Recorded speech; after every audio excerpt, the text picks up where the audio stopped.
Alcara Water Solution for hot water problems. Contact 9399906356. నమస్తే, నేను Kavitha. Welcome to iDream news. తెలంగాణలో కాంగ్రెస్ ప్రభుత్వం ఏర్పడిన తర్వాత అటు కాంగ్రెస్కి ఇటు బీఆర్ఎస్కి మధ్య తీవ్ర స్థాయిలో చర్చ జరిగిన ఏకైక అంశం కాళేశ్వరం ప్రాజెక్ట్. అసలు మేడిగడ్డ ప్రాజెక్ట్ ఇంకా పనికిరాదా, వయబుల్ కాదా, దాని అలా పక్కన పెట్టాల్సినటువంటి అవసరమే ఉందా, దానికి సంబంధించి నేషనల్ డ్యామ్ సేఫ్టీ అథారిటీ ఎలాంటి రిపోర్ట్ ఇవ్వబోతోంది, వీటన్నిటి గురించి మనం మాట్లాడుకుందాం. ప్రస్తుతం మనతో పాటుగా ఉన్నారు irrigation expert, political analyst Prakash గారు. ప్రకాష్ గారు, నమస్కారం అండి.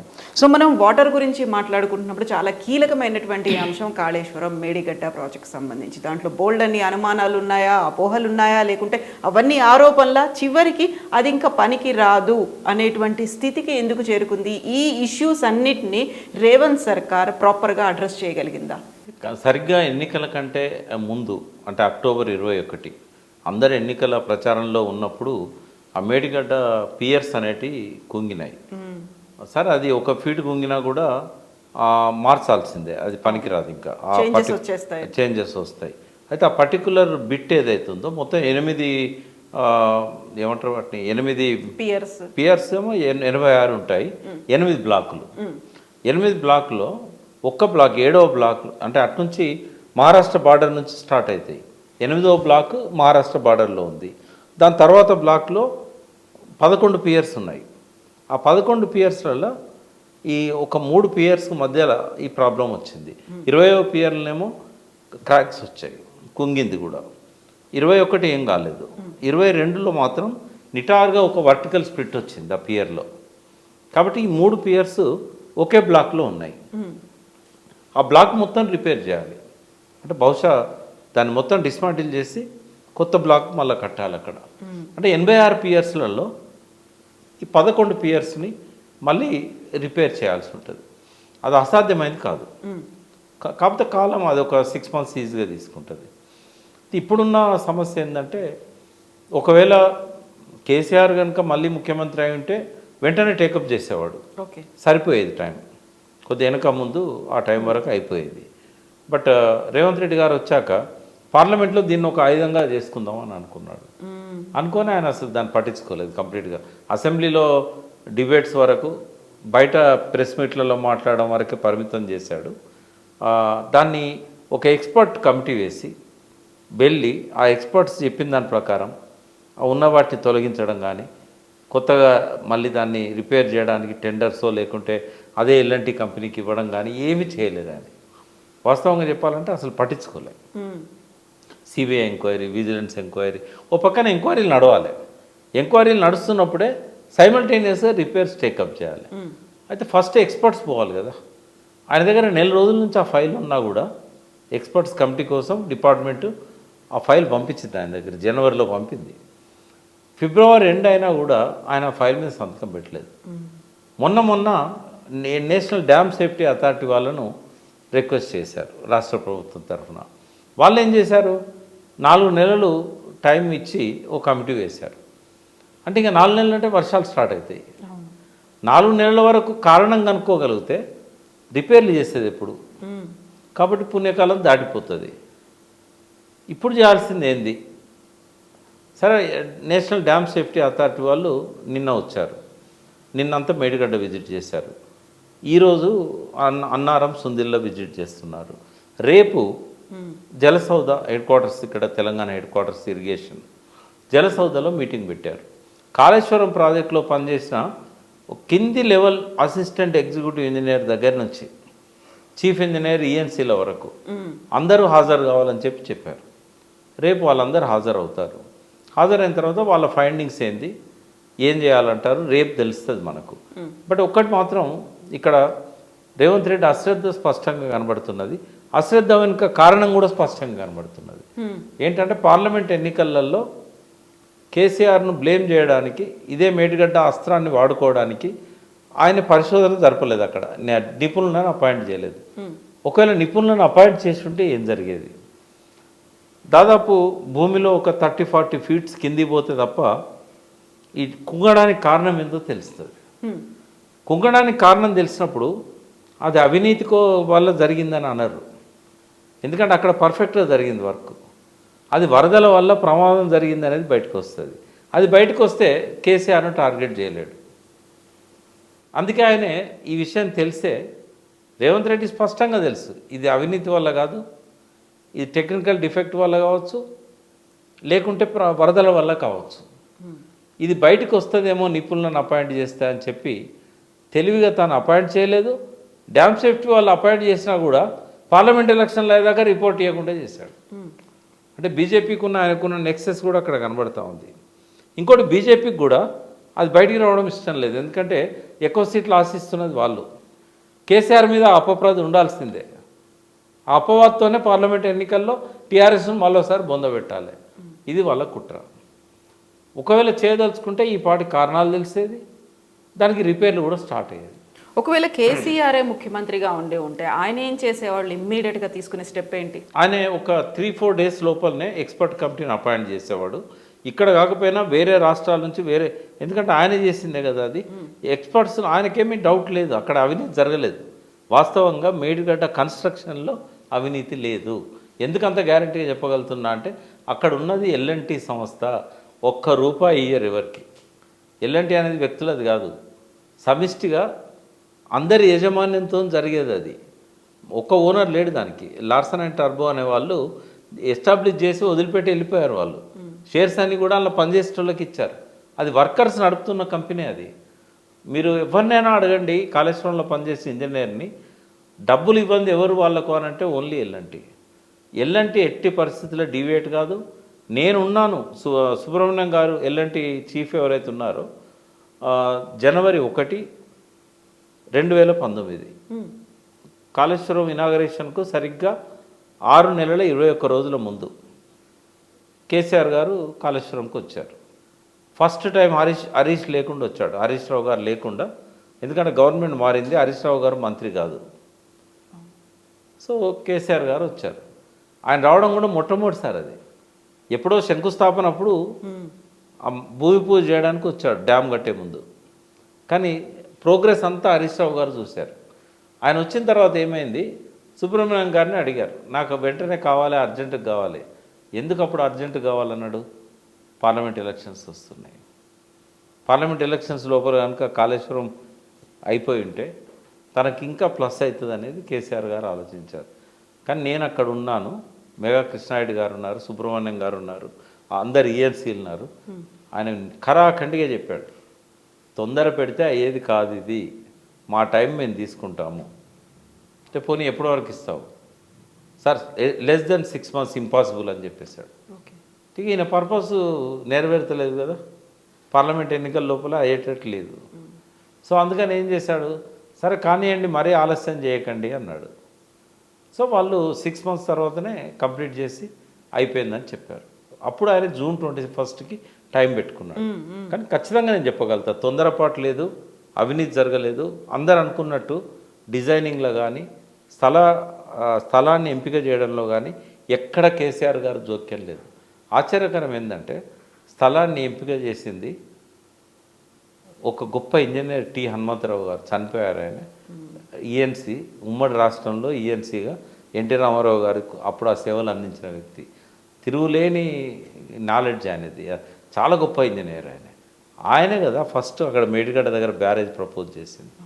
ఆయన ఏం చేశాడంటే రివర్స్ పంపింగ్ అనే సిస్టమ్ని స్టెప్ లాడర్ టెక్నాలజీ అనే పేరుతోని ఆయన ఆ రోజుల్లో డిజైన్ చేశాడు. ఆ గోదావరిలో వెనక్కి నీళ్ళని తీసుకుపోతూ శ్రీరామ్ సాగర్ దాకా బ్యారేజీలు కట్టుకుంటూ ఎట్లా శ్రీరామ్ సాగర్ ఫిల్ చేయాలి, అక్కడ పైన నీళ్ళు రానప్పుడు ఈ నీళ్ళని ఎట్లా పైకి తీసుకెళ్ళాలి, అది ఆయన ఎప్పుడో ఉమ్మడి రాష్ట్రంలో చంద్రబాబు నాయుడు పీరియడ్లో పెట్టిన టెక్నాలజీ. ఆయన ఈజిప్ట్ విజిట్ చేసినప్పుడు ఆస్వాన్ డ్యామ్ చాలా పెద్దది, అది మొత్తం ఒక 7-8 దేశాలకు వాటర్ సప్లై చేసేది. అక్కడ టెక్నాలజీ చూసి ఆయన ప్రపోజ్ చేశాడు. అది మేడిగడ్డ బ్యారేజ్ అనేది అక్కడ ప్రపోజ్ చేసింది. అది కేసీఆర్ కాదు. రెండవది తుమ్మిడియాటికి ప్రత్యామ్నాయం చూడమని చెప్పి ఫడ్నవీస్ గారు అడిగారు కేసీఆర్ను. ఇక్కడ కూడా ఒక విషయం చెప్పాలి, ఎందుకు ఒప్పించలేకపోయిన మహారాష్ట్రను? మునిగేది 3,500 ఎకరాలే కదా, ఆ మాత్రం దానికి ఒప్పించలేకపోయారని అందరు ప్రశ్నిస్తున్నారు. ఇక్కడ వాళ్ళకు భూమి ఎంత మునుగుతున్నది అనేది కాదు, వాళ్ళ ప్రెస్టేజ్ ఇన్వాల్వ్ అయినది. ఫడ్నవీస్ ఏం చెప్పాడు ఎగ్జాక్ట్లీ అంటే, దీనికి వ్యతిరేకంగా పోరాటం చేసి మేము గెలిచి వచ్చినాం. తుమ్మిడట్టి వల్ల ముంపు గురవుతున్నది. అక్కడ వాళ్ళ సిస్టర్ ఎవరు ఎమ్మెల్యే అయితే ఆ ఇష్యూనే మేము అస్త్రంగా చేసుకొని మేము ఎన్నికై ఇవాళ ముఖ్యమంత్రి అయిన నేను నా పీరియడ్ అంతా కూడా ఎట్టి పరిస్థితుల్లో నేను దాన్ని రానియ్యాను. వస్తే నా పలుకుబడి ఏం కావాలంటే మీరు ఒక 285 ఎకరాలు మునిగిపోతుంది, 148 మీటర్లు తగ్గించుకోండి. ఇక్కడ ఆ ప్రెస్టేజ్ అనేది అడ్డం వచ్చింది. ఒకవేళ ఇప్పుడు రేవంత్ రెడ్డి గారు మోడీ గారితో ఉన్న సత్సంబంధాల వల్ల అక్కడున్న షిండే మీద ఫడ్నవీస్ లాగా షిండేకు అటువంటిది ఏం లేదు. షిండే మీద ప్రెజర్ తెస్తే ఫడ్నవీస్ ఏమంటాడు, నేను ముఖ్యమంత్రి లేను కదా. వాస్తవంగా చక్రం తిప్పుతున్నదంతా ఆయన, ఇప్పుడు ఉప ముఖ్యమంత్రి అయినా ఆయన రోల్ ముఖ్యమంత్రి రోలే. బట్ షిండేను ఒప్పించారు, నేనేం చేయలేని పరిస్థితి అని చెప్పి ఇప్పుడు అక్కడ 3500 ముంపు గురి చేస్తూ తుమ్మిడాటికి మళ్ళీ అనుమతి రేవంత్ రెడ్డి తెచ్చినా ఆశ్చర్యం లేదు, తెస్తే తేవచ్చు. బట్ కేసీఆర్ గారికి అది సాధ్యం కాలేదు, ఎందుకంటే నేను ఇయ్యను అన్నాడు ఆయన. కాబట్టి ఆయన ఏం చేయలేని నిస్సహాయత ఆయనది. ఇప్పుడేంది ఇక్కడ కాళేశ్వరం దగ్గర మేడిగడ్డను రిపేర్ చేయకపోతే ఒక నష్టం మేడిగడ్డ బ్యారేజీకి కాదు, ఎంటైర్ కాళేశ్వరం డిఫంక్ట్ అవుతుంది. ఆయన ఎన్నడూ తుమ్మిడట్టు కట్టాలి. తుమ్మిడట్టు కట్టిన తర్వాత కూడా అక్కడ అవైలబుల్ ఉన్న వాటర్ ఓన్లీ 102 టీఎంసీలు మాత్రమే. ఇక్కడ ఇంకో విషయం చెప్పాలి, వెదిర శ్రీరామ్ గారు వచ్చి ఇక్కడ ఆయన కేంద్ర ఇరిగేషన్ మంత్రి సలహాదారు, ఆయన కూడా అబద్ధాలు చెప్పాడు. నా దగ్గర మిత్రుడు, బట్ ఆయన ఎందుకు అబద్ధాలు చెప్పాల్సి వచ్చింది? ఎలక్షన్స్లో బీజేపీని గట్టెక్కించడానికి, టీఆర్ఎస్ను బదనాం చేయడానికి బీజేపీ ఆయనను వాడుకున్నది. సిడబ్ల్యూసి ఇచ్చిన లెటర్లోనే ఉంది 63 టీఎంసీలు అప్పర్ స్టేట్స్ వాటా ఉంది. 165 టీఎంసీలలో అవి పోతే మీకు వచ్చేది 102 టీఎంసీలు అని చెప్పారు. మనకు కావాల్సింది 160 టీఎంసీలు, ఇప్పుడైతే 195 టీఎంసీలు. మరి కాళేశ్వరం నెట్వర్క్ అంతటికి సరిపోదు కదా. ఇంకా కేసీఆర్ గారు వచ్చాక స్టెబిలైజేషన్ 18,82,000 ఎకరాలు తీసుకున్నాడు. అసలు ఆ కాళేశ్వరం 16,40,000 ప్రాణహిత చేవెళ్ళ ప్రాజెక్టుకి ఆ నీళ్ళు సరిపోవు. కాబట్టి ఇవన్నీ ఆలోచించి అక్కడికి సైటు మారాలన్నాడు. అన్నప్పుడు 2015 ఫిబ్రవరి 17 రోజు ఆయన ఫస్ట్ బర్త్డే ముఖ్యమంత్రి అయిన తర్వాత మహారాష్ట్ర గవర్నర్ దగ్గర జరుపుకున్నాడు. అది అయిన తర్వాత ఇమ్మీడియట్గా ఇక్కడ రాగానే రిటైర్డ్ ఇంజనీర్స్ని రిక్వెస్ట్ చేశాడు, వాళ్ళకు ఒక హెలికాప్టర్ అరేంజ్ చేశాడు. శ్యాంప్రసాద్ రెడ్డి గారు, అనంతరాములు గారు, వెంకటరామారావు గారు, దామోదర్ రెడ్డి గారు, చంద్రమౌళి గారు అప్పుడు రిటైర్డ్ ఇంజనీర్స్ ప్రెసిడెంట్గా ఉండే. ఈ 5గురిని ఒక హెలికాప్టర్ ఇచ్చి మీరు సర్వే చేయండి అని పంపించాడు. ఆయన చెప్పిన పాయింట్ ఏంది, జాగ్రత్తగా ఇది ఒక్కటి జాగ్రత్తగా వినాలి. మేడిగడ్డ దగ్గర నుంచి మిడ్ మానేర్ డ్యామ్, అంటే సిరిసిల్ల దగ్గర ఉంది కదా, కరీంనగర్ సిరిసిల్ల మధ్యలో మిడ్ మానేర్ డ్యామ్కి డైరెక్ట్గా నీళ్లు తీసుకురాగలిగిన అవకాశాన్ని పరిశీలించమన్నాడు. మేడిగడ్డ కట్టాలన్నా వద్దా పరిశీలించమని చెప్పలేదు అక్కడ. అయితే వాళ్ళు ఇచ్చిన రిపోర్ట్లో కూడా ఏం చేశారు, మీరు చెప్పిన ఈ ప్రపోజల్ వయబుల్ కాదు అన్నాడు, నాట్ డిజైరబుల్ అన్నారు. కానీ రేవంత్ రెడ్డి ఏం చేశాడు, దాన్ని కట్ చేసి ఆ పేరాను ముక్కలు చేసి అసెంబ్లీలో తనకు అవసరమైన ముక్క చదువుకున్నాడు. మేడిగడ్డ ఈజ్ నాట్ డిజైరబుల్ అని రిటైర్డ్ ఇంజనీర్లు అన్నారు అని చెప్పాడు. మేడిగడ్డ నాట్ డిజైరబుల్ అని వాళ్ళు అనలేదు. మేడిగడ్డ నుంచి మిడ్ మానేర్కి వేసే పైప్ లైన్ కానీ, టన్నెల్ కానీ, కాలువలు కానీ తాడిచెర్ల ఓపెన్ కాస్ట్ బొగ్గు గనులను డిస్టర్బ్ చేస్తాయి. గోదావరి కానీ మీదికెళ్ళి తీసుకెళ్దామంటే భూగర్భ ఇవి పోతాయి. భూపాలపల్లిలో కూడా భూగర్భ గనులు ఉన్నాయి. అటు గోదావరి కానీ అయినా, ఇటు భూపాలపల్లి అయినా, లేకపోతే తాడిచెర్ల అయినా, ఈ 3 రూట్లు ఉన్నాయి. ఎట్ల పోయినా మీకు కోల్ మైన్స్ అడ్డం వస్తాయని చెప్పాడు. కాబట్టి ఇది వయబుల్ కాదు, ఇది డిజైరబుల్ కాదు అన్నారు. బట్ సేమ్ టైం వాళ్ళు ఇచ్చిన 11 పేజీల రిపోర్ట్లో 3 పేజీలలో 3 సపరేట్ పేరాలు మేడిగడ్డ కట్టమని చెప్పారు వాళ్ళు. మేడిగడ్డ కట్టాలి. ఇంకా వాళ్ళు చెప్పింది ఏంది, 105 మీటర్స్ ఎత్తులో కట్టమన్నారు. ఒక్క భయం ఏం చెప్పారంటే 105 కడితే పక్కన సిరివంచ మహారాష్ట్రలో కొన్ని గ్రామాలు ముంపుకు గురయ్యే అవకాశం ఉంది, దాన్ని పరిశీలించమని అన్నారు. తర్వాత ఇంకోటి ఏం చెప్పారు, తుమ్మిడేటి దగ్గర ఒకవేళ సాధ్యం కాకపోతే కింద ఒక విలేజ్ ఉంది, ఆ విలేజ్ దగ్గర కట్టమన్నారు. అంటే దాదాపు ఒక 30-40 కిలోమీటర్స్ కింద. పైన వార్దా దగ్గర ఒక బ్యారేజ్ కట్టమని చెప్పారు. అయితే ఆయన దాదాపుగా వాళ్ళు ఇచ్చిన రిపోర్ట్లోని 90% అంశాలతోని ఆయన ఏకీభవించిండు. ఆ రిపోర్టుకు వ్యతిరేకంగా పోలేదు ప్రభుత్వం. రిటైర్డ్ ఇంజనీర్ చెప్పినట్టుగా 105 ఎత్తులో కడితే ముంపుకు గురైంది కాబట్టి 100 మీటర్స్ ఎత్తులో కట్టారు. అది ఫ్లడ్ జోన్. అది ఎప్పుడు వరదలు వచ్చినప్పుడు 100 మీటర్స్ కంటే ఎక్కువ పోవు కాబట్టి ఆ జోన్లో కట్టాడు. సెకండ్ ఏం చేశాడు, వార్దా దగ్గర కట్టాడు. తుమ్మిడాటి పాసిబుల్ అయితే లేదు. తుమ్మిడాటికి వ్యతిరేకం కాదు కేసీఆర్, అక్కడ రిక్వెస్ట్ చేశారు కాబట్టి. కాదు, అట్లా కూడా కాదు. రిక్వెస్ట్ చేశారు కాబట్టి 148కి అగ్రిమెంట్ కూడా చేసుకొని వచ్చాడు కదా ఫడ్నవీస్తో, మహారాష్ట్రతో. అంటే తుమ్మిడాటి బ్యారేజ్ కట్టద్దు అనుకుంటే ఎందుకు అగ్రిమెంట్ చేసుకునేవాడు? అక్కడ ఏమైందంటే టెక్నికల్గా 2 ప్రాబ్లమ్స్ వచ్చాయి. ఒకటి, ఇప్పుడు రేపు రేవంత్ రెడ్డి గారు తుమ్మిడాటి కడదామన్నా కూడా మహారాష్ట్రతో అనుమతి తెచ్చుకోవచ్చు మోడీ ఇన్వాల్వ్మెంట్ ఉంటే, అయినా సాధ్యం కాదు. కేసీఆర్ గారికి 148 ఎత్తులో కడదామంటే కూడా సాధ్యం కాకనే వదిలేశాడు. 148 ఎత్తులో ఫడ్నవీస్ సంతకం పెట్టిన అగ్రిమెంట్ ఉంది కదా, మరి అగ్రిమెంట్ ఉంది ఎందుకు కట్టలేదు? 2-3 కారణాలు. ఒకటి, అది 6 కిలోమీటర్ల పైన ఉంటుంది ఏది ఆ కట్ట. ఆ ప్రాంతంలో 6 కిలోమీటర్లు కట్టడం వల్ల దాదాపు 4,000 కోట్ల ఖర్చు వస్తుంది. ఇదే ఈ 148 ఎత్తులో కడితే ఎన్ని నీళ్ళు అయితే దొరుకుతాయో ఆ నీళ్లను వార్దా నది దగ్గర, వార్దా అంటే ఎక్కడ అంటే ఇప్పుడు వార్దా నది వేన్గంగా నది 2 కలిసిన దగ్గర తుమ్మిడట్టి. అయితే ఈ ప్లేస్లో కట్టేదానికంటే ఒక 2 కిలోమీటర్లు, ఇంకా 2 కూడా కాదు, 1 కిలోమీటర్ 1.7 అక్కడ కనుక వార్దా దగ్గర బ్యారేజ్ కడితే 750 కోట్లతోనే అయిపోతుంది. ఇక్కడ 4,000 కోట్లు ఎందుకు పెట్టాలి 700 కోట్లతో అయిపోతుంటే? తర్వాత తుమ్మిడేటి కోసం కాలువలు తవ్వారు. తుమ్మిడేటి బ్యారేజ్ లేకపోవడం వల్ల ఆ కాలువలు నిరుపయోగం ఉన్నాయి. 152 మీటర్ల ఎత్తులో ఆ కాలువలు తవ్వారు. ఇప్పుడు అది 155 మీటర్ల ఎత్తులో ఉంది వార్దా. అక్కడి గ్రావిటీతో కనెక్ట్ చేయొచ్చు. ఒకవేళ ఇక్కడే అయితే కనుక ఇంకో లిఫ్ట్ పెట్టాలి. 148 నుంచి 152 పైన తవ్విన కాలువలకు చిన్న లిఫ్ట్ పెట్టాలి, 4 మీటర్ల లిఫ్ట్. అయినా పవర్ కన్జంప్షన్ అవుతుంది. సో ఇంకొక అభ్యంతరం, చాప్రాల్ వన్యమృగ సంరక్షణ కేంద్రము ఆ శాంక్చురీ ఏదైతే ఉన్నదో అది కంప్లీట్ రివరే బార్డర్గా ఉంది. ఇటు సౌత్ సైడ్ ఏమో మనకు Pranahita border, west side Wainganga border. ఈ 2 బార్డర్స్ ఉన్నాయి కాబట్టి ఆ చాప్రాల్ అటవీ ప్రాంతంలో కొంత భాగాన్ని కన్స్ట్రక్షన్ యాక్టివిటీ కోసం కట్టబోయడం కోసం తీసుకోవాలి. వాళ్ళు ఒప్పుకోరు. ఎన్విరాన్మెంట్ డిపార్ట్మెంట్ అటువంటి వాటిని డిస్టర్బ్ చేయడానికి అస్సలు ఒప్పుకోదు. ఇన్ని ఉన్నాయి కాబట్టే తుమ్మిడేటి దగ్గర కేసీఆర్ బ్యారేజ్ కట్టలే. ఇప్పుడు రేవంత్ రెడ్డి అనుమతి తెచ్చినంత మాత్రాన కడతాడు అని ఎట్లా అనుకుంటారు? ఈ అన్నిటికంటే ఇంకో ఇంపార్టెంట్ కారణం ఉంది. ఇది ఎవరికి తెలియదు, ఒక 0.001% వాళ్ళకే తెలుసు. అక్కడ బ్యారేజ్ కట్టాలంటే ఇట్లా ఉంటుంది, 2 నదులు ఇట్లా వచ్చి కలుస్తాయి.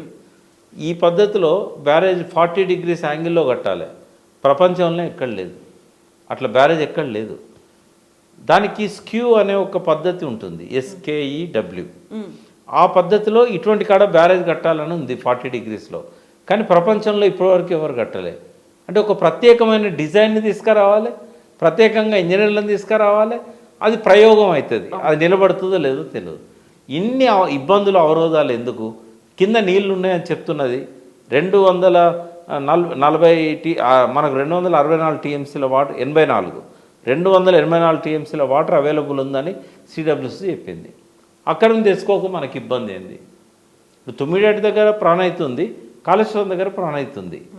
బట్ అక్కడి నుంచి ఇక్కడికి వచ్చే వరకు ఈ గడ్చిరోలు జిల్లాల నుంచి, సిరివంచ ప్రాంతం నుంచి, ఇటు ఆదిలాబాద్ నుంచి అనేక వాగులు వచ్చి కలుస్తాయి.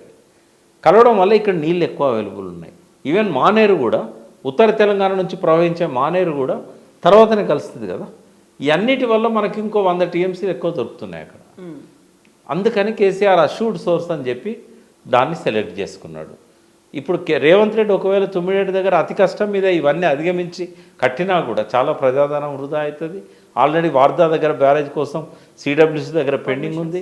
అవన్నీ అంటే విజ్ఞత అనిపించుకోవాలి. కేవలం కేసీఆర్ను బ్లేమ్ చేయడం కోసం అంటే ఎన్నన్నా మాట్లాడచ్చు.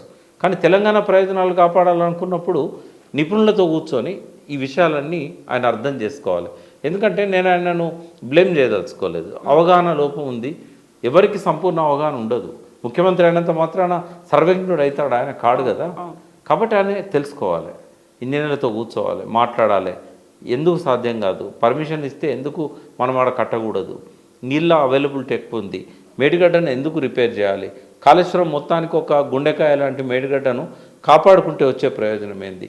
పార్లమెంట్ ఎలక్షన్స్ వరకు ఏమన్నా మాట్లాడుకోండి, బట్ తర్వాత మాత్రం మేడిగడ్డను కాపాడుకోవడం తప్ప వేరే దారి అస్సలే లేదు. ఇంకొక ఆల్టర్నేటివ్ లేదు మనకు. పైన నీళ్ళు లేవు కాబట్టి కాళేశ్వరమే ఏకైక దిక్కు.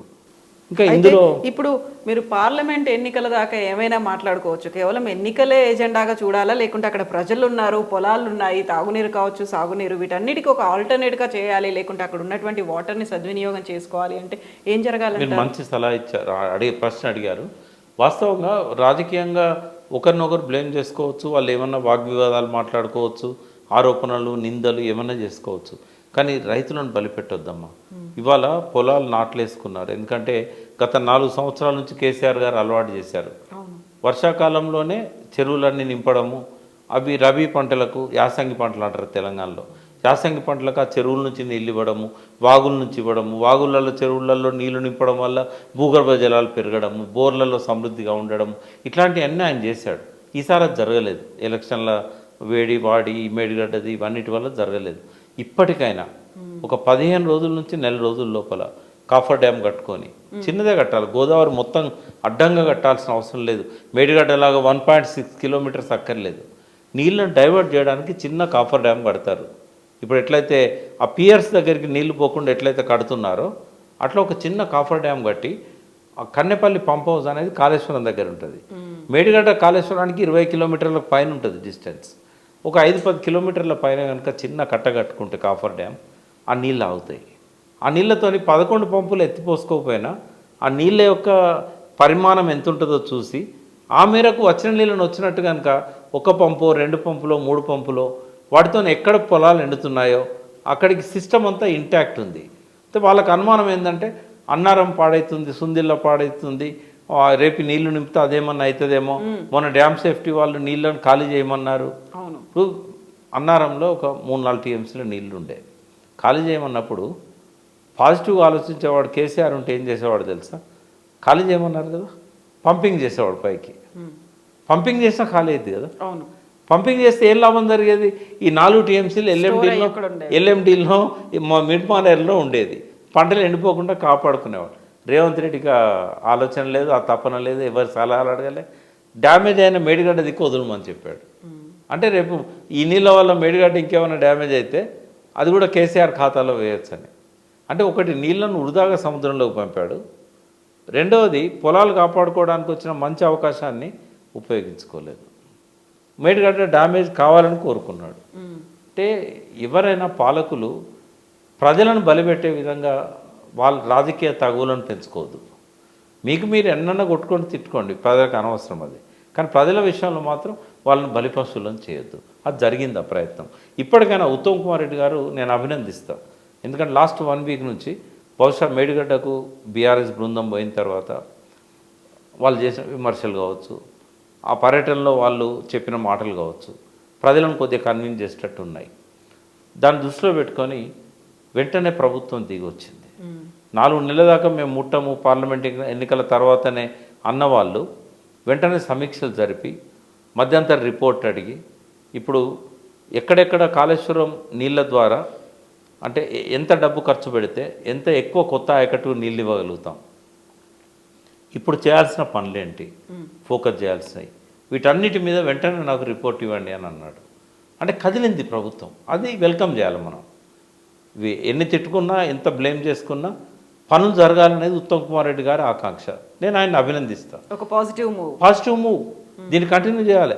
సరే బీఆర్ఎస్ వాళ్ళు అనుకోవచ్చు అది మా గెలిపే, మేము మేడిగడ్డ పోయినాం కాబట్టి దిగొచ్చిండ్లు, కేఆర్ఎంబీకి మేము గొడవ చేశాం కాబట్టి వాళ్ళు ఫైల్ ఇవ్వలేదు, అసెంబ్లీ తీర్మానం, ఏమన్నా అనుకోనియండి. ఒక ప్రజల పక్షాన మాట్లాడే వ్యక్తిగా అవి మనకు అనవసరం.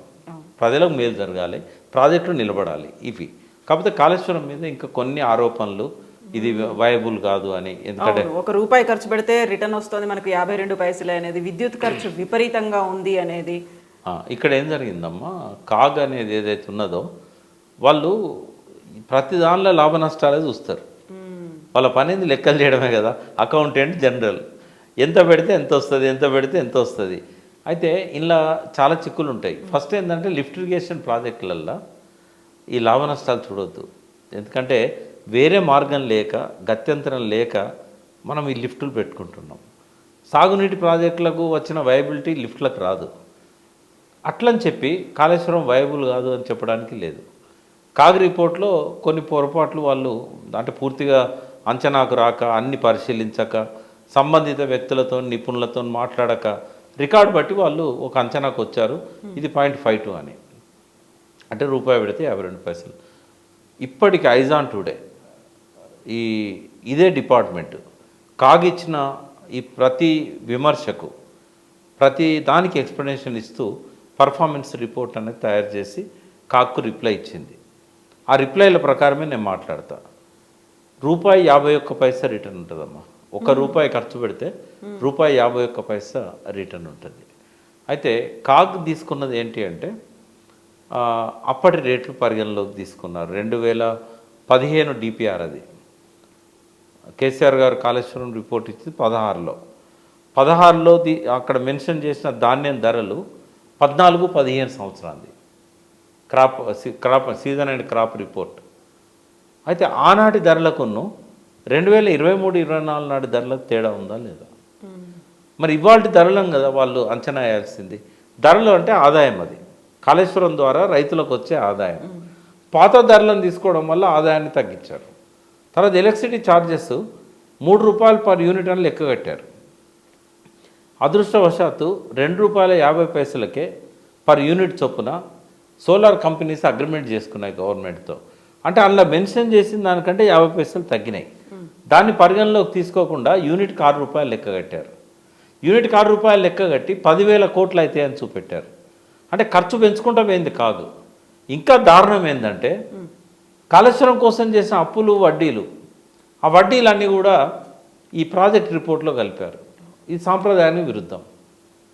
ఇవన్నీ కలపడం వల్ల ₹1,21,000 కోట్లు ఖర్చు అయ్యే ప్రాజెక్టుకు 1,47,000 అని చూపెట్టారు. ఇప్పుడు వాళ్ళు ఇచ్చిన రిప్లైలో ఉంది, గవర్నమెంట్ ఇచ్చిన రిప్లైలో, ఇదే రేవంత్ రెడ్డి ప్రభుత్వం, ఇది 1,21,000 కోట్లే, 1,47,000 కోట్లు కాదు అన్నారు. సో ఇట్లా మనకేంటంటే ఈ కరెంటు బిల్లుల విషయంలో కూడా వాస్తవంగా అన్ని పంపులు అంటే 21 పంపింగ్ స్టేషన్స్లలో ఉన్న 197, 196 పంపులు ఉంటాయి మొత్తం. అన్నీ ఒకటేసారి సైమల్టేనియస్గా పనిచేసినా కూడా, రన్ అయినా కూడా 10,000 కోట్లు కాదు. వాళ్ళు ఇచ్చిన ₹3 చేస్తే కూడా, ₹3 ఒక యూనిట్ చొప్పున చేస్తే కూడా 4,900 మెగావాట్స్ అనుకోండి. అది వరకు 4,600 మెగావాట్లు అని అనుకున్నారు. 4,900 మెగావాట్లకి 13,000 మిలియన్ యూనిట్స్ ఏవైతే లెక్క కట్టారో దానికి అయ్యే ఖర్చు ఏంటంటే 4-5 వేల కోట్ల కంటే ఎక్కువ ఉండదు. కాగు మాత్రం 10,000 కోట్లు అని చెప్పేసింది. కాబట్టి ఖర్చు ఏమో ఎక్కువ చూపెట్టింది, అనవసరమైన వడ్డీలను అందులో కలిపింది, రైతులకు వచ్చే ఆదాయాన్ని తక్కువ చూపెట్టింది. చూపెట్టి ఏమంటుందంటే కాస్ట్ బెనిఫిట్ రేషియో తప్పు అంటుంది. కరెక్ట్ పద్ధతిలో కనుక కాస్ట్ బెనిఫిట్ రేషియో గవర్నమెంట్ ఇచ్చిన రికార్డ్ ప్రకారంగా ఇప్పుడు అదే మనం బేస్ చేసుకోవాలి. రేవంత్ రెడ్డి ప్రభుత్వం ఇచ్చిన రిపోర్టే బేస్ చేసుకున్నట్టయితే కాస్ట్ బెనిఫిట్ రేషియో ₹1కి ₹1.52. నేను వేరే రికార్డు బేస్ చేసుకోవట్లేదు. పర్ఫార్మెన్స్ రిపోర్టు అది కాగ్ ఇచ్చిన దానికి రిప్లై, మన ప్రభుత్వం ఇచ్చిన రిప్లై. కాగ్ రిపోర్టు మొన్నటి ఈ ప్రభుత్వానికి ఇచ్చింది కదా, మొన్న అసెంబ్లీ సమావేశాలు. కాబట్టి లేటెస్ట్ రిపోర్ట్ నేను చెప్తున్నాను. కాబట్టి రేవంత్ రెడ్డి గారు ఇంకోసారి ఆ మాట అనొద్దు. ఎందుకంటే వాళ్ళ గవర్నమెంట్ ఏమో ₹52 అంటే రూపాయికి 52 పైసలే అవుతుందని చెప్పి అనకూడదు కదా. కాబట్టి ఇప్పటి నుంచి ఆయన విత్డ్రా చేసుకోవాలి. రెండవది ఏంటంటే ఈ కాస్ట్ బెనిఫిట్ రేషియో కానీ కరెంటు విషయంలో ఒక మాట చెప్తాను. ఎందుకు 10,000 కోట్లు కాదు అని అంటే, ఒకటేమో ₹2.50 యూనిట్ దొరుకుతున్నది, వాళ్ళు ₹6 లెక్క పెట్టారు. అంటే డబల్కి డబల్. అంటే దాన్ని ఆ పర్సంటేజ్ ప్రకారం డివైడ్ చేస్తే 4-5 వేల కోట్లు కూడా కాదు. కానీ ఇంకొకటి కూడా చెప్తాను, అన్ని పంపులు ఒకటేసారి నడవవు. ఇప్పుడు ఎల్ఎండిలో మనము నింపుకున్న తర్వాత మళ్ళీ మనము ఎల్ఎండి అంటే గ్రావిటీతో వస్తాయి. మిడ్ మానేర్ నుంచి మల్లన్న సాగర్ లేదా కొండపోచమ్మ సాగర్కు ఆల్రెడీ నింపుకున్నాం. నింపుకున్న తర్వాత మిగతా మిడ్ మానేర్ డ్యాంలో నీళ్లు తగ్గినాయి, ఎల్ఎండిలో నీళ్లు తగ్గినాయి అనుకుందాం, ఎల్లంపల్లిలో నీళ్లు తగ్గినాయి అనుకుందాం. మనకి ఏ పంపులు పనిచేస్తాయి? మేడిగడ్డ, అన్నారం, సుందిల్ల, తర్వాత ఎల్లంపల్లి నుంచి Nandimedaram pump house, Gayatri pump house, 6th package, 8th package అంటారు. ఇవి పనిచేస్తే డైరెక్ట్ ఫ్లడ్ ఫ్లో కెనాల్లో పోస్తారు. అక్కడ నుంచి వచ్చేసి మిడ్ మానేర్లో పోతాయి. మిడ్ మానేర్ నుంచి గ్రావిటీతోని డైరెక్ట్ ఎల్ఎండికి వస్తాయి, కాకతీయ కాలువకు వస్తాయి. అక్కడి నుంచి డైరెక్ట్ గ్రావిటీతో శ్రీరామ్ సాగర్ 2nd ఫేజ్కి వెళ్తాయి. ఇక్కడ ఎన్ని స్టేజ్లలో పంపులు పనిచేసినాయంటే ఆ గాయత్రి, నందిమేడారం ప్లస్ అన్నారం, సుందిల్ల, ఇది మేడిగడ్డ. అంటే కేవలం 5 ప్యాకేజీలలో మాత్రమే, అంటే మొత్తం 21 పంపింగ్ స్టేషన్లలో కేవలం 5 పంపింగ్ స్టేషన్లలో మాత్రమే పనిచేస్తాయి. అంటే ఈ 5 ఇట్లా పనిచేయడం వల్ల శ్రీరామ్ సాగర్ 2nd ఫేజ్లో ఉన్న 4,40,000 ఎకరాలు, కాకతీయ కెనాల్కున్న శ్రీరామ్ సాగర్ 1st ఫేజ్ 5 లక్షల ఎకరాల దాకా ఉంటుంది ఆ ఎల్ఎండి కింద. వీటన్నిటి గ్రావిటీతోనే కదమ్మా, కేవలం ఈ 5 స్టేజీలలో పనిచేస్తేనే అక్కడి దాకా వెళ్తానే కదా నీళ్ళు. కాబట్టి ఒకేసారి అన్ని దిక్కులకు నీళ్లు పంపింగ్ చేయరు, ఒకేసారి అన్ని దిక్కులకు నీళ్లు నింపరు. ఇవన్నీ క్యాలిక్యులేషన్ కోసం రాసి పెట్టుకుంటారు రిపోర్ట్లో. కానీ ఎట్ ఏ టైం ఇప్పుడు ఒక ఇంట్లో మీరు ఉంటారమ్మా, ఒక 10 బెడ్రూమ్లు ఉన్నాయి, 10 బెడ్రూమ్లలో లైట్లు ఉంటాయి.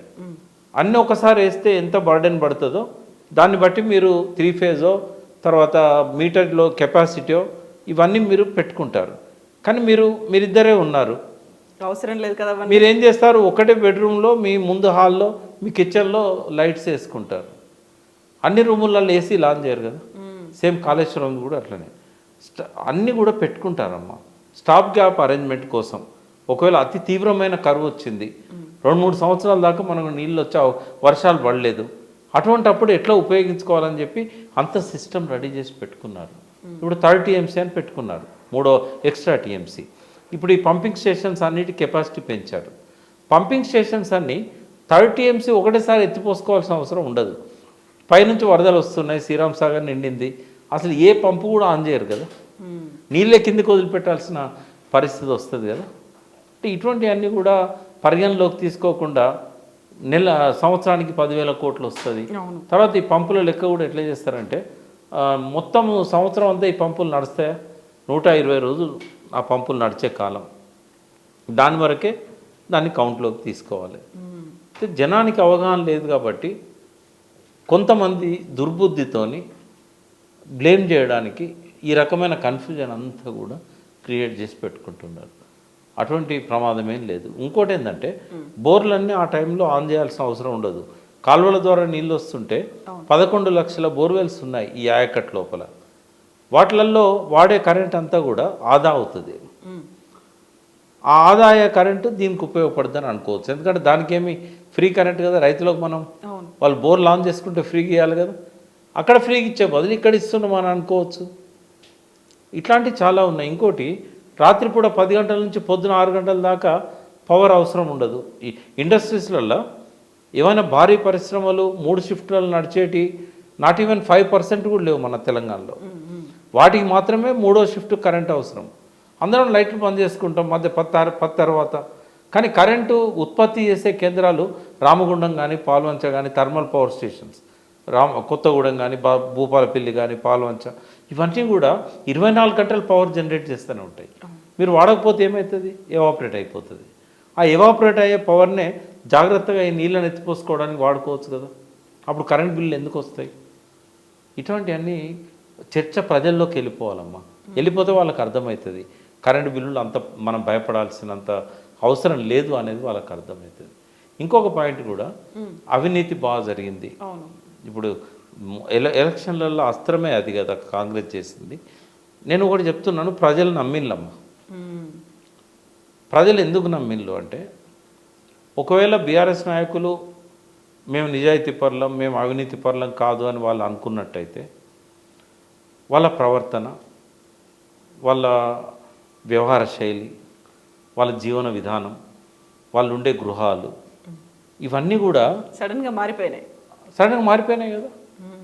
9.5 ఏళ్ళ ముందు ఏముండే, 9.5 ఏళ్ళల్లో ఎంత డెవలప్మెంట్ జరిగింది వాళ్ళల్లో, ఇవి కనిపెడతారు కదా ప్రజలు. తెలంగాణ రాష్ట్రం ఎంత డెవలప్ చేశామని చెప్పినప్పటికీ ఇండివిజువల్గా మీరు ఎలా డెవలప్ అయ్యారు అది కాదనలేని సత్యం. సరే, నేను ఒకటి అంటాను, వాళ్ళకి ఎవరికి వాళ్ళకు వ్యక్తిగత వ్యాపారాలు ఉన్నాయి, రేపు చూపెట్టడానికి అసెంబ్లీలో నామినేషన్ ఫైల్ చేసినప్పుడు ఆస్తి అఫిడవిట్లో ఉంటుంది, ఎందుకు పెంచుకున్నాం, ఎట్లా పెరిగినాయి అనేది వాళ్ళు చూపెట్టుకోవచ్చు. కానీ ప్రజలు ఏమనుకుంటారు, ప్రజల్లో ఒక చీలుడి అంటే బయసులుడి అంటారు, అంటే గద్దెగిరింది అంటే ఎద్దెగిరింది అనేది ప్రచారం అవుతుంది. కాబట్టి ఆ అపవాదుకు తగ్గట్టుగా వాళ్ళ వ్యవహార శైలి కనబడ్డది. ఫామ్ హౌస్లే కావచ్చు, ఇన్లే కావచ్చు, హెలికాప్టర్ల పర్యటనలే కావచ్చు. అంతకుముందు సమైక్య రాష్ట్రంలో ఇంత విరివిగా ఎటుపోయినా కూడా హెలికాప్టర్లను, ఒక్కోసారి 3 హెలికాప్టర్లు, తర్వాత విమానం కొంటున్నాం అనే ప్రచారం, కొన్నది లేదు ఏం లేదు, విమానం కొంటున్నాం అనేది ప్రచారం, పత్రికల్లో వచ్చే వార్తలను ఖండించకపోవడం, ప్రతిదానికి హెలికాప్టర్లు వేసుకొని పోవడం, ప్రైవేట్ వాటికి హెలికాప్టర్లు, తర్వాత స్పెషల్ ఫ్లైట్లు, అమెరికాలో పోతే స్పెషల్ ఫ్లైట్లు, చైనా పోతే స్పెషల్ ఫ్లైట్లు. ఈ ఆడంబర జీవితం అనేది తెలంగాణ ప్రజలు ఇష్టపడేది కాదు, అనుభవంలోకి వచ్చింది కూడా కాదు. వీటన్నిటి వల్ల వాళ్ళు ఏమనుకున్నారంటే కాళేశ్వరంలో బాగా తిన్నాడు అంటే ఎంత ఘోరమైన ప్రచారం అంటే ఇది ప్రపంచంలో ఎక్కడ జరిగి ఉండదు. గోబెల్స్ కూడా సిగ్గుపడే ప్రచారం జరిగింది. ఇక్కడ ఏంటంటే ఎలక్షన్ల నాటికి రాహుల్ గాంధీ స్టేజ్ మీద నుంచి 1,00,000 కోట్ల అవినీతి కాళేశ్వరంలో జరిగిందని చెప్పే నాటికి 90,000 కోట్లు కూడా ఖర్చు కాలేదు. అంటే ప్రాజెక్టు మీదనే 90,000 కోట్లు ఖర్చు కాలేదు. అటువంటప్పుడు 1,00,000 కోట్ల అవినీతి ఎట్లా జరుగుతుంది? ఐజాన్ టుడే ఇప్పుడు మనం మాట్లాడుకునే నాటికి కూడా 93,000 కోట్లే. ఉత్తమ్ కుమార్ రెడ్డి చాలాసార్లు చెప్పాడు 93,000 కోట్లు ఖర్చు పెట్టి 97,000 ఎకరాలకు నీళ్ళు ఇవ్వలేదు అని. ఆయన చెప్తున్నాడు కదా, మరి 1,00,000 కోట్ల అవినీతి కాళేశ్వరం ఎట్లా జరుగుతుంది? పోనీ అవినీతి జరిగిందనేది ప్రజలు నమ్ముతున్నారు. బీఆర్ఎస్ మెయిన్ బలహీనత ఏంటంటే అసలు వాళ్ళు చేసినవి చెప్పుకోలేకపోవడం. కాళేశ్వరంలో వాస్తవంగా చెప్పాలంటే ఒక ఇరిగేషన్ నిపుణునిగా కేసీఆర్ గారు చాలా డబ్బు ఆదా చేశాడమ్మా.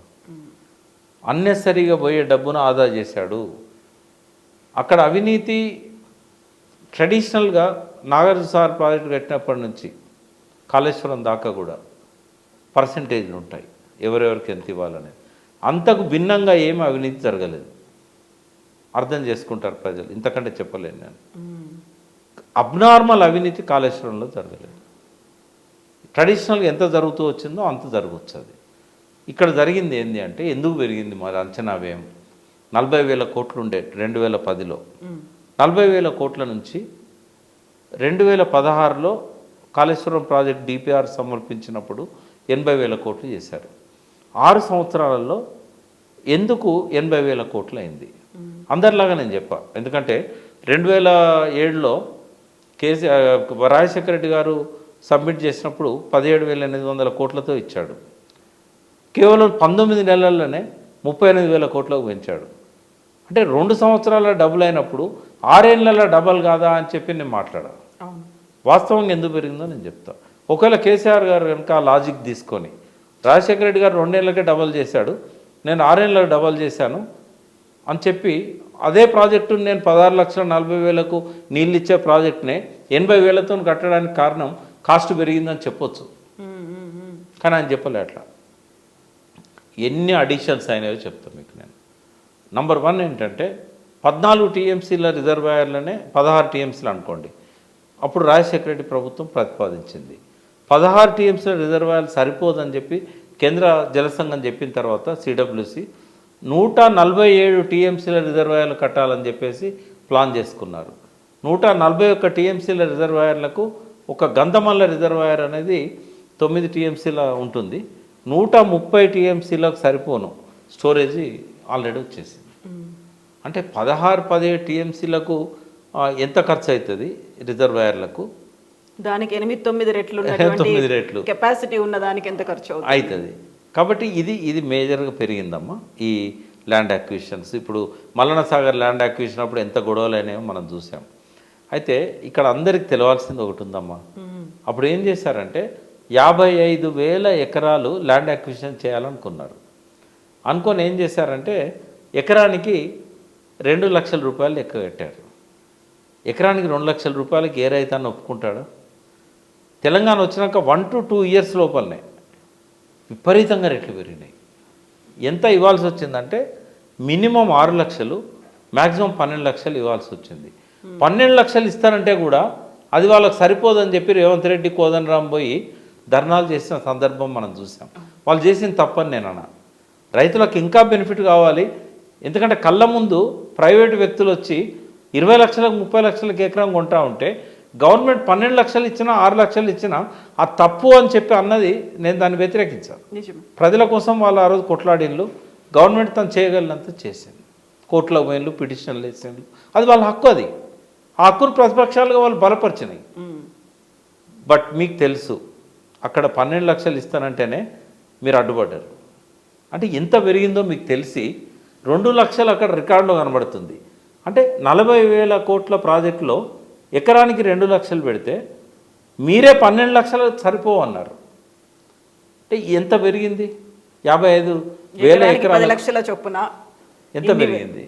ఇది పెరుగుదలలో ఒక పాయింట్ అమ్మ. రెండవది, అంతకుముందు ఏం చేశారంటే 1.67 టీఎంసీ లిఫ్ట్ చేయడానికి సరిపోయే వ్యవస్థనే రాజశేఖర రెడ్డి గారు ఏర్పాటు చేశారు. వీళ్ళు ఏం చేశారు? 3 టీఎంసీలకు సరిపోయే విధంగా సిస్టమ్ని అంతా కూడా రీడిజైన్ చేశారు. అంటే ప్రతి దగ్గర కాలువల సైజు పెరుగుతుంది, పంపుల సైజు పెరుగుతుంది, పంపుల నంబర్ పెరుగుతుంది, రిజర్వాయర్ల కెపాసిటీని బట్టి పెరుగుతుంది. ఇవన్నీ ఒక 1.67 బదులు 3 టీఎంసీ అంటే ఆల్మోస్ట్ 80% ఇంక్రీజ్ అయినట్టే కదా. ఎక్స్ట్రా 1.67 నుంచి 3 టీఎంసీ. ఇది ఎవరు పరిగణలోకి తీసుకోవట్లేదు, ఎవరు తెలియని కూడా తెలియదు విషయం. తర్వాత మిడ్ మానేర్ నుంచి కొండపోచమ్మ సాగర్కి అదివరకు కెపాసిటీ లేదని చెప్పి, అంటే రంగనాయక సాగర్ కానీ అన్నపూర్ణ కానీ ఈ కొండపోచమ్మ కానీ ఇవన్నీ 1 TMC 1.5 TMC, Kondapochamma Sagar 5 TMC ఇట్లా ఉండేది. ఇప్పుడు ఏం చేశారు? ఒక్క మలన సాగరే 50 టీఎంసీలు చేశారు. 1.5 టీఎంసీ ఉన్నదాన్ని 50. అప్పుడు ఏం చేశారు? Less than 1 TMC Kanchi lift చేస్తే చాలు, అప్పుడున్న 1.5 టీఎంసీ చెరువులకు సరిపోతాయని అనుకున్నారు. ఇప్పుడు ఏం చేశారు? అడిషనల్గా ఇంకొక టీఎంసీ లిఫ్ట్ చేయడానికి అని చెప్పి మళ్ళీ ప్యారలల్ ఏర్పాట్లు చేశారు. మళ్ళీ టన్నెల్స్, మళ్ళీ పైప్ లైన్లు, మళ్ళీ పంపింగ్ స్టేషన్స్. ఇదే ఎక్స్ట్రా ఖర్చు. ల్యాండ్ అక్విజిషన్ ఎక్స్ట్రా ఖర్చు, కరెంటు ఎక్స్ట్రా ఖర్చు. తర్వాత ఈ పంపులు పెరిగినాయి. బాహుబలి పంపులు అదివరకు 5 పెట్టారు అక్కడ నందిమేడారం, గాయత్రి. వాటి కెపాసిటీ తక్కువ ఉండే. ఇప్పుడు ఏం చేశారు? 139 మెగావాట్స్ ప్లస్ 7 పంపులు పెట్టారు. అన్ని దిక్కులో కూడా 3 టీఎంసీలు ఎత్తిపోసడానికి అరేంజ్మెంట్ చేశారు. దీని మీద ట్రాన్స్ఫార్మర్ పెరిగినాయి, సబ్స్టేషన్స్ పెరిగినాయి, సబ్స్టేషన్స్లో కెపాసిటీ పెరిగింది, ఇవి పంపులు పెరిగినాయి, వాటి సామర్థ్యం పెరిగింది. ఇదంతా ఒక పక్కన. వీటితో పాటుగా వ్యాట్ పోయి జిఎస్టీ వచ్చింది. 3.5 2.5 ఉన్నది 3.5 అయింది. అంటే మొత్తం ప్రాజెక్టు మీద ట్యాక్స్ 1% పెరిగింది. అంటే ఇవన్నీ పరిగణలోకి తీసుకుంటే 6 ఏళ్లకు 40,000 కోట్లు 80,000 కోట్లు కాదా? ఇంకొకటి ఇంపార్టెంట్ పాయింట్ చెప్తా. అదివరకు కేవలం 16,40,000 ఎకరాలు, ఇప్పుడు దాదాపు 18,25,000 ఎకరాలు రికార్డు మీద ఉంది. కానీ వీళ్ళు డెవలప్ చేసిన సిస్టమ్ దాదాపు 20 లక్షల ఎకరాలకు చేశారు కొత్త ఆయకట్టుకు. తర్వాత కాలువల సైజు పెంచారు. తర్వాత ప్రాజెక్టులో చేవెళ్ళ లింక్ తీసేసి సింగూరు నిజాం సాగర్ దాకా పెట్టారు. ఈ ప్రతి దాని మీద స్ట్రక్చర్స్ కొన్ని వేలు పెరిగినాయమ్మా. స్లూసెస్, తూములు, తర్వాత వాటికి సంబంధించిన అనుబంధ కాలువలు, అప్రోచ్డ్ కెనాల్స్, తర్వాత టన్నెల్స్ బాగా పెరిగినాయి. వీటన్నిటిని కూడా మనము కొన్ని వేల నిర్మాణాలు పెరిగినాయి. స్టెబిలైజేషన్ కోసం పెరిగినాయి, కొత్త ఆయకట్టు పెరిగినందుకు పెరిగింది. 16,40,000 కొత్త ఆయకట్టు నుంచి 3 లక్షల ఆయకట్టు పెరిగింది. ప్రతి దగ్గర కూడా డిస్ట్రిబ్యూటర్స్ పెట్టి ఎక్కడ వాగు వస్తే అక్కడ వాగులకు నీళ్ళు వదిలిపెట్టారు. అదొరకు రాజశేఖర రెడ్డి దానిలో ఆ ప్లాన్ లేదు. అక్కడ ఒక స్ట్రక్చర్ అవసరం కదా నీళ్ళు వదలాలంటే, తలుపులు ఇవన్నీ ఉంటాయి కదా, మళ్ళీ లైనింగు, కాలువలు. తర్వాత ఎక్కడ చెరువు ఉంటే ఆ చెరువుకు అనుసంధానం చేశారు. మనది గొలుసు చెరువుల సిస్టమ్ కదా. ఒక్క చెరువులకు వదిలితే ఆ గొలుసులో ఎన్ని చెరువులు ఉన్నాయో అన్ని చెరువులకు నీళ్ళు పోయేటట్టు చేశారు. తెలంగాణ అంతా ఒక పవర్ గ్రిడ్ ఎట్లయితే ఉంటుందో, ఒక దగ్గర కరెంటు పోతే ఒక దగ్గరకు వచ్చేటట్టు సాగునీటి గ్రిడ్ ఏర్పాటు చేశారు. కాళేశ్వరంని ఇంటిగ్రేటెడ్ కాళేశ్వరం ప్రాజెక్ట్ అనాలి. అంటే ఇన్ని చేసినందుకు 6 ఏళ్లకు డబల్ అయితే ఆశ్చర్యం ఏముంది. మరి 1,21,000 కోట్లకి ఎట్లా పెరిగింది? అప్పుడు 2 టీఎంసీలో 1.67 టీఎంసీకి లెక్క కట్టారు. ఇప్పుడు అడిషనల్ టీఎంసీ కోసం మళ్ళీ మొత్తం నిర్మాణాలు చేశారు. దానికి ఒక్కదానికే 30,000 కోట్లు. ఇప్పుడు 73,000 కోట్లే నిజంగా కాళేశ్వరానికి ఖర్చు అయింది. 20,000 కోట్లు ఏదైతున్నదో 93,000 కోట్లలో ఆ అడిషనల్ టీఎంసీ థర్డ్ టీఎంసీ కోసం అయింది. ఇవన్నీ ప్రజలకు చెప్పుకున్నారమ్మా. ఇవన్నీ చెప్పాల్సింది ఎవరు? కేసీఆర్ గారే కదా. ఎందుకు చెప్పలేదు? చెప్పాల్సి ఉండే. ఇంకొక చిన్న విషయం చెప్తా. కరెంట్ బిల్లులు బాగానే అని చెప్పి ఇంటర్నేషనల్ ఎక్స్పర్ట్ అని వరల్డ్ వాటర్ ఫోరం నుంచి భిక్షం గారు, తర్వాత ఎక్కువ కోదండరామ్ గారు కరెంట్ బిల్లులు బాగా అవుతున్నాయని అంటున్నారు కదా. ఇందులో కేసీఆర్ మార్పులు చేసినందువల్ల పెరిగిన కరెంటు ఖర్చు ఎక్కడ అంటే అన్నారం, సుందిల్లా, మేడిగడ్డ. కొత్తగా 3 బ్యారేజీలు 3 పంపింగ్ స్టేషన్స్ వచ్చినాయి. మిగతా అన్నీ రాజశేఖర రెడ్డి చేసినాయి కదా. వాటిని ఇంకా పెంచండి, తగ్గేయలేదు. మరి అప్పుడు ఎంత తెలుసా? ఇప్పుడు 4,600 మెగావాట్లు వీళ్ళ లెక్క ప్రకారం వస్తే తుమ్మిడిహట్టి ప్రాణహిత చేవెళ్ళ సృజల స్రవంతిలో 3,400 మెగావాట్లు. అంటే ఒక 1/4 కదా ఈయన పెంచింది. అష్యూర్డ్ వాటర్ ఉందని కదా కాళేశ్వరం దాకా తీసుకొచ్చినందుకు పెరిగిందా ఖర్చు. తర్వాత థర్డ్ టీఎంసీ లెక్క ఇన్ని ఇక్కడి నుంచి కొండపోచమ్మ సాగర్ దాకా పైప్ లైన్లు, ఎక్స్ట్రా టీఎంసీ, వీటన్నిటికి కదా పెరిగిందా కరెంటు బిల్లు. మరి అప్పుడు ఎట్లా వైబుల్ అయ్యేది? 16 లక్షల, ఇప్పుడు 42 లక్షల ఎకరాలు మొత్తం కాళేశ్వరం ఆయకట్టు. ఎట్లా అంటే ఫస్ట్ మొదటి క్రాప్కి 18,25,000 ఎకరాలు రికార్డు పరంగా ఉంది. 20 లక్షల ఎకరాల దాకా ఒరిజినల్గా ఉంటుంది. ఆ లెక్కే తీసుకుందాం మనం. తర్వాత 25% రబీలో అని చెప్పారు. తర్వాత స్టెబిలైజేషన్లో మళ్ళీ 18,82,000 ఎకరాలు. ఇదంతా కలిపితే 42 లక్షల ఎకరాలు అవుతుంది. కాగు లెక్క కట్టేటప్పుడు కేవలం 22 లక్షల ఎకరాలు లెక్క కట్టింది. అంటే ధాన్యం కూడా 22 లక్షల ఎకరాల వచ్చే ధాన్యాన్నే ఆదాయం కింద చూపెట్టింది. కానీ కాళేశ్వరం కట్టిన తర్వాత రబీ పంట, యాసంగి పంటలు 2019 నుంచి ఈరోజు వరకు 60 లక్షల ఎకరాలలో నీళ్ళు ఇచ్చారు. ఆ టేబుల్ కూడా ఈ పర్ఫార్మెన్స్ రిపోర్ట్లో గవర్నమెంటే ఇచ్చింది. ప్రతి సంవత్సరం 20 లక్షల ఎకరాలకు నీళ్ళు ఇచ్చింది. అందులో పండిన పంట విలువ ఎంత? అవి ఎందుకు లెక్క కట్టలేదు? తర్వాత జనం అమాయకులు, వాళ్ళకి ఈ విషయాలన్నీ తెలియదు. అందుకే సోషల్ మీడియా ఇంపార్టెన్స్ అక్కడే ఉంటుంది. యూట్యూబ్ ఛానళ్ళ ద్వారానే ఇంత ఎలాబొరేటెడ్గా మనం మాట్లాడి చెప్పగలుగుతాం. టీవీ డిబేట్స్లలో మనల్ని మాట్లాడనియరు, అవతల వాళ్ళు గొంతు నొక్కుతూ ఉంటారు. ఇప్పుడు ఇదంతా ఒకవేళ కనుక ప్రజలకు చేరింది అనుకోండి, వాళ్ళు చెప్పేటి అబద్ధాలని ప్రజలు గ్రహిస్తారు కదా. అబద్ధాలు చెప్పాల్సిన పరిస్థితి రాదు కదా. అంటే ఎవరు జ్ఞానవంతులు కావాలి? రేవంత్ రెడ్డి లాంటి వాళ్ళ నోటి నుంచి నాన్ వెజిటేరియన్ భాష రావద్దు, అబద్ధాలు రావద్దు అనుకుంటే ఎవరిది బాధ్యత? అంటే ప్రజలది. ప్రజలకు అవగాహన చేయించాల్సిన వాళ్ళు ఎవరు? ఈ పనులన్నీ చేసిన వాళ్ళు. ఇక్కడ వైఫల్యం కేసీఆర్ది, ఇక్కడ వైఫల్యం బీఆర్ఎస్ది, చెప్పడంలో విఫలమైనలు. ఒక్కటమ్మా, అప్పుల పాలు చేశాడు అని చెప్పి రోజు 10 సార్లు అంటున్నారు. మేము అప్పుల పాలు చేయడమే కాదు, ఆదాయాన్ని కూడా పెంచామని చెప్పాలి కదా. అప్పు ఎంత పెరిగిందో, ఆదాయం ఎంత పెరిగిందో ఒకసారి చూద్దాం. కాళేశ్వరం కోసమే కావచ్చు, ఇతరత్ర కావచ్చు.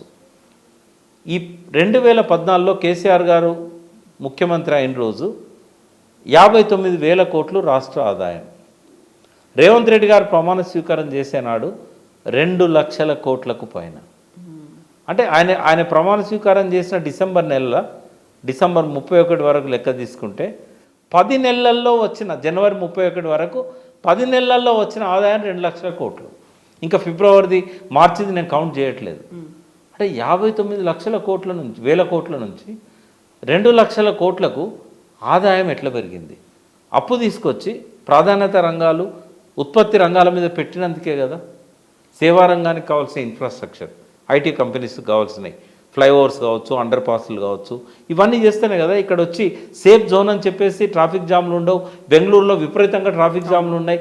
ఒక ఇండస్ట్రియలిస్ట్ మనసు మార్చడానికి చిన్న కారణం చాలు. బెంగళూరుని ఎందుకు ప్రిఫర్ చేశారు తెలుసా? క్లైమేట్. ఇప్పుడు హైదరాబాద్ని ఎందుకు ప్రిఫర్ చేస్తున్నారు? బెంగళూరు కంటే తక్కువ ధరలు, బెంగళూరులాగా ట్రాఫిక్ జామ్స్ లేవు. వాళ్ళు చూస్తున్న 3-4 ఏళ్ళలోనే 65 ఫ్లైఓవర్లు, అండర్ పాస్లు వచ్చాయి. ప్రో పీపుల్ గవర్నమెంట్ ఉంది, ప్రో ఇన్వెస్టర్స్ గవర్నమెంట్ ఉంది, కావాల్సిన రాయితీలన్నీ ఇస్తున్నారు. ఇట్లాంటివన్నీ చూసే కదా. మరి ఇదంతా వాళ్ళు పెట్టిన ఇన్వెస్ట్మెంట్ అంతా వాటి మీదనే కదా. ఫస్ట్ 2 సార్లు వరదలు వచ్చినప్పుడు 60 మంది 65 మంది చనిపోయారు వరదల్లో. తర్వాత వరదలు వచ్చినాయి, ఒక్కరు చనిపోలేదు. స్ట్రాటజిక్ నాలా డెవలప్మెంట్ ఎంత అద్భుతంగా చేశారు. హైదరాబాద్ ప్రగతి అనేది ఎంత అప్పు తెస్తే అయింది. కాళేశ్వరం లాంటిది ఎంత అప్పు తెస్తే అయింది. ఈ అప్పులన్నీ కూడా ఆదాయ రంగాల మీద పెట్టారు. ఫార్మాసిటీ లాంటి ఇన్ఫ్రాస్ట్రక్చర్, ఈ దాదాపుగా 2 లక్షల ఎకరాల భూమిని ఇండస్ట్రీస్ కోసం ఆక్వైర్ చేశారు. టిఎస్ ఐపాస్. ఇప్పుడు రేవంత్ రెడ్డి ముందట వడ్డించిన విస్తరణ పెట్టారు. ఏ కష్టం లేకుండా ఇన్వెస్టర్స్ వస్తారు, ఏ కష్టం లేకుండా పెట్టుబడులు వస్తున్నాయి, జాబ్స్ వస్తున్నాయి. ఇదంతా మేము చేస్తామని టీఆర్ఎస్ ఎందుకు చెప్పుకోదు? ఎంతసేపు పోల్ మేనేజ్మెంట్ ఎట్లా చేయాలనే దృష్టే తప్ప మనం ఇన్ని మంచి పనులు చేసినాం, వల్లకాడుగా మారిన తెలంగాణను హరిత వనాలుగా మార్చినాము, ఇది ప్రజల దృష్టిలో ఉంది. కొంచెం మనం ఏం చేసాం, ఎందుకు చేసాం, అప్పు ఎంత తెచ్చాం, ఎందుకు పెట్టాం. శ్వేతపత్రం అసెంబ్లీలో ఎమ్మెల్యేల నోర్లు మూర్చడానికి కాదు కదా, శ్వేతపత్రం ప్రజలకు అర్థం కావడానికి. ఎన్నడిచ్చింది శ్వేతపత్రం? బీఆర్ఎస్ ప్రభుత్వం ఇచ్చిందా? ఎందుకు ఇవ్వలేదు? ఆ ప్రోగ్రెస్ రిపోర్ట్ ఎందుకు చూపించుకోలేదు? పోనీ ఇట్లా మాట్లాడే వాళ్ళని తయారు చేశారా? అసెంబ్లీలో తయారు చేశారా? ఎంతసేపు 2-3 మాట్లాడుతూ ఉంటే ప్రజలు ఏమనుకుంటారు? అంటే ఇవన్నీ ఒకటి, కాళేశ్వరం ప్రాజెక్టులో అవినీతి జరగలేదని నేను బలంగా ఎందుకు నమ్ముతున్నాను. అబ్నార్మల్ అవినీతి అన్న. ట్రెడిషనల్గా నాగార్జున సార్ దగ్గర నుంచి కాళేశ్వరం దాకా రాజకీయ అవినీతి ఎంత ఉండాలనో దాని గురించి నేను మాట్లాడట్లేదు. ఎంత ఉందో అంతకంటే ఎక్కువ జరగలేదు అని చెప్తున్నా. మేడిగడ్డ డ్యామేజ్కి అవినీతి కారణం కాదు, టెక్నికల్ డిఫెక్ట్ కావచ్చు, 500 ఏళ్ళ నుంచి ఎన్నడూ రానంత వరద రావడం వల్ల కూడా కావచ్చు. లాస్ట్ టైం రికార్డెడ్ వరద ఏంటంటే 500 years బ్యాక్ 28 లక్షల క్యూసెక్లు వచ్చింది. అంటే 250 టీఎంసీల నీళ్లు మేడిగడ్డ పాయింట్ నుంచి క్రాస్ అయినాయి. దాన్ని దృష్టిలో పెట్టుకొని 28,25,000 క్యూసెక్లకు మేడిగడ్డ డిజైన్ అయింది. కానీ జూలై 15, 2022 నాడు వచ్చిన వరద 28,75,000 క్యూసెక్కులు. అంటే 500 సంవత్సరాల అంచనాను తలక్రిందులు చేసింది. ఏదైనా ఒకటి పడిపోయేటప్పుడు క్రాక్ వచ్చినాక వెంటనే కుప్పకూలదు. సైమల్టేనియస్గా దెబ్బ మీద దెబ్బ, దెబ్బ మీద దెబ్బ పడుతూ ఉంటే ఏదో ఒకరోజు కుంగుతుంది. మేడిగడ్డది కూడా అదే. 2022 జూలై 15 నాడు వచ్చిన వరదలకు దెబ్బతింది. అక్టోబర్ 21 నాడు వచ్చిన 15 లక్షల క్యూసెక్కుల వరదకు కుంగింది. ఇదే రేపు నిపుణుల కమిటీ వెల్లడించే ఫ్యాక్ట్. అప్పుడేమవుతుంది? అవినీతి కిందికి రాదు, అది నాసిరకం కిందికి రాదు. ఇంకొకటి కూడా చెప్తా, నాసిరకం ఉందా లేదా అని టెస్ట్ చేయడానికి ఈ శాంపిల్ తీసుకొని పోయి చెక్ చేశారు. 20 పాయింట్లు వస్తే పర్ఫెక్ట్ ఉన్నట్టు, 25 పాయింట్లు వచ్చింది. ఎలాంటి వాడు వీళ్ళందరి ఎక్స్పెక్టేషన్స్కు భిన్నంగా ఉండాల్సిన క్వాలిటీ కంటే ఇంకా అద్భుతంగా కట్టాడు అని చెప్పి సర్టిఫై చేశారు. రేవంత్ రెడ్డి ప్రభుత్వం ఈ టెస్ట్ చేసింది. కేసీఆర్ ఉన్నప్పుడు ఇచ్చిన రిపోర్ట్ కాదు అది. నాణ్యతలో ఇంకొక 25% మంచి నాణ్యత ఉందని రుజువైంది. ఇవన్నీ బీఆర్ఎస్ చెప్పుకోలేకపోవడం వల్లనే మేడిగడ్డ కుంగిందనగానే ప్రజలు ఒక నెగటివ్ ఓటు టీఆర్ఎస్కి వేయడం జరిగింది. కనీసం పార్లమెంట్ ఎన్నికల ముందైనా వాళ్ళు ఇవన్నీ సమీక్షించుకొని ప్రజలకు తెలవాల్సిన విషయాలను తెలియక వాళ్ళని తప్పు పడితే ఉపయోగం ఉండదు. ఇప్పటికైనా వాళ్ళు తేరుకోవాలి. Yes Prakash garu, thank you so much అండి. ఇప్పుడు బోల్డ్ అన్ని ఎలాబొరేట్ ఇష్యూస్ ఎప్పటి కాళేశ్వరం చెప్పారు. ఇప్పటిదాకా బయటికి రాని విషయాలు అవన్నీ వాస్తవంగా ఏం జరిగింది, ఏం జరుగుతోంది, ఏం జరగబోతోంది, వీటన్నిటి గురించి చెప్పినందుకు thank you so much Prakash garu. Thank you అండి.